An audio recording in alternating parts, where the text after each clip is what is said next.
Sheaf of Rice, the Little Red Hen. A traditional moral tale expanded. Chapter 1. The Little Red Hen's Farm. Already shared previously, included here for completeness. Once upon a time, in a green valley surrounded by soft, rolling hills, there lived a bright and cheerful bird called the Little Red Hen. Her feathers were the color of shining rubies, and her eyes sparkled with warmth and energy. She lived in a small but cozy cottage near a big oak tree. Around her home stretched a neat garden filled with marigolds, cornflowers, and rows of vegetables. She tended it carefully every day, waking up with the dawn and singing as she worked. The Little Red Hen shared her farmyard with her friends, duck, cat, dog, and pig. Each of them was kind in their own way, but none of them liked work. Duck preferred splashing in the pond. Cat spent her days napping in the sun. Dog chased butterflies and barked at clouds. And pig lay in the mud, humming softly to himself. The hen never complained, though sometimes she wished they cared more about helping. One sunny morning, while sweeping near the barn, she found something glinting in the dust, a handful of tiny golden seeds. "Wheat seeds," she cried. "If I plant these, they'll grow tall and golden. I could grind the wheat and bake delicious bread." Excited, she hurried to her friends to ask for help, but each one refused. Duck didn't want muddy feathers, cat didn't want dirty paws, dog was too busy, and pig preferred to rest. So the Little Red Hen fluffed her feathers, smiled, and said, "Then I'll plant them myself." And off she went to begin her work. Chapter 2. Planting the Seeds. The Little Red Hen walked to her garden, the small seeds tucked gently beneath her wing. The earth was soft and ready after spring rains, and the morning air smelled sweet. She found a sunny patch, dug little holes with her beak and claws, and dropped each golden seed inside. Then she covered them with soil and patted the earth smooth. "There," she said proudly, brushing her feathers. "All planted. Soon, little seeds, you'll grow tall and strong." Every day after that, she visited her garden. She watered the soil when the sun grew hot, and she chased away the blackbirds that tried to steal her seeds. She spoke softly to her plants, telling them stories of sunshine and rainbows, as if they were her friends. The other animals watched her sometimes. "Why do you bother, Hen?" asked Cat one afternoon. "You could be napping with me in the sun." The Little Red Hen smiled. "Because I know that one day, these seeds will give me bread." Dog laughed. "That's too much work for one meal." Pig snorted. "You'll tire yourself out, Hen." But the Little Red Hen just clucked happily and went on watering her seeds. Days turned to weeks. Tiny green shoots began to peek out of the soil. The hen was so proud. She danced around the garden singing, "My wheat is growing, my wheat is growing." Soon, the small shoots turned into tall, waving stalks that shimmered in the wind. The hen's heart filled with joy. "It's almost time to harvest," she said, "but I'll need help to cut it and tie it into bundles." She hurried off to her friends again. Chapter 3. Asking for help. The hen found Duck splashing in the pond. "Good morning, Duck. The wheat I planted has grown tall and golden. Will you help me cut it?" Duck shook his feathers. "Oh, not today. The water feels just right. Maybe another time." Next, she went to Cat, who was perched on a fence post grooming her fur. "Good morning, Cat. Will you help me cut my wheat?" "Kat yaunad." "Oh dear Hen, my paws are far too delicate for such rough work. Ask someone else." The hen went to Dog, who was rolling on his back in the grass. "Dog, will you help me cut my wheat?" Dog rolled over and wagged his tail. "Cutting wheat sounds boring. I'd rather chase butterflies." Finally, she found Pig under the oak tree snoring. "Pig, will you help me harvest my wheat?" Pig blinked sleepily. "Work now." "Oh Hen, I was just dreaming about apple pie. Maybe later." The Little Red Hen sighed but did not frown. She looked toward her golden field and said softly, "Then I'll do it myself." Chapter 4. Harvest Time. The hen sharpened her small sickle and set to work.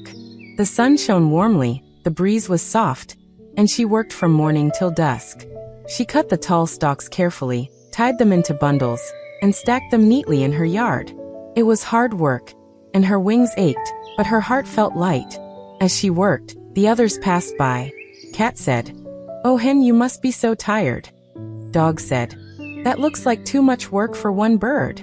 Pig said, "You should rest instead of working so hard." But the hen just smiled and kept going. When the last bundle was tied, she stood back proudly. My wheat is harvested. Now I must take it to the mill to be ground into flour. She dusted her feathers and went to find her friends again. Chapter 5, The Trip to the Mill. Who will help me take the wheat to the mill? Asked the little red hen. Duck quacked. Not I. I'm too busy splashing. Cat purred. Not I. I might chip a claw. Dog barked. Not I. I'm watching the clouds. Pig oinked. Not I. The road is too long. Then I'll take it myself, said the little red hen cheerfully. She loaded the heavy sacks of wheat onto her small cart, hitched herself up, and began the long walk to the mill. The road was dusty, and the sun was hot, but she sang as she walked. When she reached the mill, the miller smiled. Well, if it isn't the little red hen. You've brought fine wheat indeed. The miller poured the golden grains into his grinder, and the great stone wheels turned with a hum. Soon soft white flour poured out like snow. The hen thanked him kindly, loaded the flour, and headed home, humming all the way. She was tired, but her heart glowed with pride. When she arrived home, the smell of flour filled her kitchen. Now, she said, it's time to bake bread. Chapter 6, Baking the Bread. The hen called to her friends once again. Who will help me bake the bread? Duck quacked. Not I. My feathers might smell of smoke. Cat said. Not I. The oven is too hot. Dog said. Not I. I'm too sleepy. Pig said. Not I. I'd rather wait and eat later. The little red hen nodded. Then I'll bake it myself. She mixed the flour with water, salt, and a bit of yeast.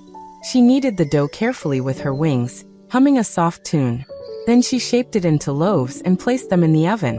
Soon the air filled with the most wonderful smell, warm and rich, like sunshine and comfort. The other animals sniffed the air and came running. What's that delicious smell? Asked Dog. Fresh bread, said the hen proudly. Chapter 7, The Feast and the Refusal. The animals gathered eagerly. Duck licked his beak. Cat purred. Dog wagged his tail. Pig's eyes grew round. Can we have some? They all asked together. The little red hen looked at them kindly but firmly. Did you help me plant the wheat? No, they said. Did you help me cut the wheat? No. Did you help me carry it to the mill? No. Did you help me bake the bread? No. Then, said the little red hen, I will eat it myself. And she did. She sat at her small table, broke a warm loaf in half, and enjoyed every golden bite. The others watched, their mouths watering. Chapter 8, Lessons and Regret. For the first time, duck, cat, dog, and pig felt ashamed. They realized how lazy they had been while the hen worked so hard. After dinner, they gathered together quietly.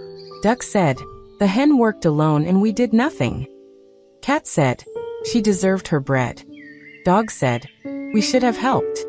Pig nodded. Next time we will. Chapter 9, A New Season. A few weeks later, the hen found more wheat seeds. Once again she asked, who will help me plant these? This time, Duck stood tall. I will, Cat said, and I'll help too. Dog barked. Count me in. Pig oinked. I'll bring the water. The little red hen's eyes shone. Together they planted the seeds, watered them, and kept away the birds. When harvest time came, they all worked side by side, cutting, carrying, grinding, and finally baking. Chapter 10, The Shared Reward. When the bread was ready, the smell filled the air once more. The hen smiled at her friends. Now who will help me eat this bread? And they all laughed. We will.